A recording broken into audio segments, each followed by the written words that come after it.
አሁን እኮ የሚገርማችሁ መሐከል መገናኘት አልቻለም ሁሉም ጽንፍና ጽንፍ ባለፈው ተናግሬያለሁ አንዱ ፋሲል ግንብ ተገትሯል አንዱ አክሱም ሐውልት ተገትሯል አንዱ ሐረር ግንብ ተገትሯል አንዱ ጥያ ተክል ድንጋይ ተገትሯል አንዱ ባራዳጊ ተገትሯል ሁሉም በየግንቡ ስር ተወጥፏል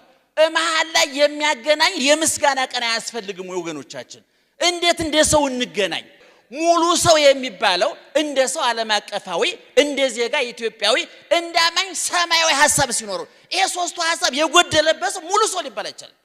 ቪኤት ሊነዳ ይችላል በእውነቱ የሬሳ መኪና ከሚነዳ ላይ ይችላል የሚነዳ ምን ዋጋ አለ ቪኤት ቢነዳ ሬሳ የሚነዳው መኪና ይባላል ልጨርስ ነው አይዟችሁ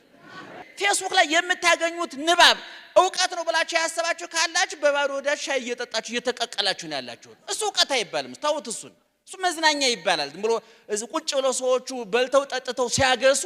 የጻፉት ነው ያ እንደገና ብዙ ሰው ፌስቡክ ላይ ተጥደው የሚውሉት ደግሞ ዩቲዩብ ላይ ተጥደው የሚውሉት አብዛኞቹ የማንበቢያ ጊዜ የላችሁ የሚገርማችሁ ነገር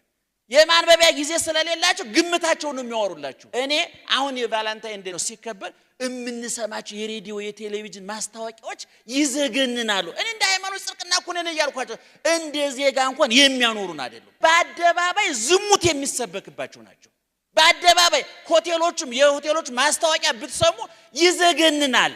በጣም ያበሳጫል ሴቶችን አስባችሁበት ውጡ በዚህ ቀን ዝሙት መፈጸም ተፈቅዷል ተብሎ ማስታወቂያ የሚነገርባቸው መንግስት ምን እንደሚጠብቅ አላቅም እውነቱን ለምን እኔ እንትና ወረረኝ እንትና ተኮሰብ ከሚ እነዚህ የሚተኩሱት ይከፈሉ ነው በየሆቴሉ ሰው የሚገሉ አሉ እንደው እኔ ከባድ መሳሪያ ከሚተኩሱብን ይልቅ እነዚህ በቀይ ልብስ ሻማ ያበሩ የሚተኩሱብን መጥፎ ሰዎች አሉ ገንዘብ እስካገኙ ድረስ ማንንም ምንም ቢው ጉዳይ የሌላቸው በእውነት ሆዳቸው እስከሞላ ድረስ ጭንቅላታቸው የሚያሳስባቸው ኪሳቸው እስከሞላ የነፍሳቸው ጉዳይ የማያሳስባቸው ሰዎች አሉና ለምሳሌ የዛሬ 3-4 አመት እኔ አንድ ውይይት አድርገን ነበር ለ5-6 ሰዎች ነው አዲስ አበባ ላይ እንደምታውቁት ግማሹ አዲስ አበባ ነው ስሟ ይላል ግማሹም ፊንፊኔ ነው ይላል እንዴ በጣም ቀላል እኮ ነው አዲስ አበባ ፊንፊኔን ብትላት አዲስ አበባን ብትላት ከለትራት እየጎሰቆለች ሄደች ከተማ ናት ምንም ብትላት አንተ ለንደን መሆን አትችልም ምንም ቶኪዮ መሆን አትችልም እነዛ ከተሞች ዓለምን የገዙት በስማቸው አይደለም በስልጣኔያቸው ነው በምቹነታቸው ነው በመስተካከላቸው ነው እና እኔ ምን ብያሰብኩኝ እዛ አንድ ሐሳብ አቅርቤ ነበርና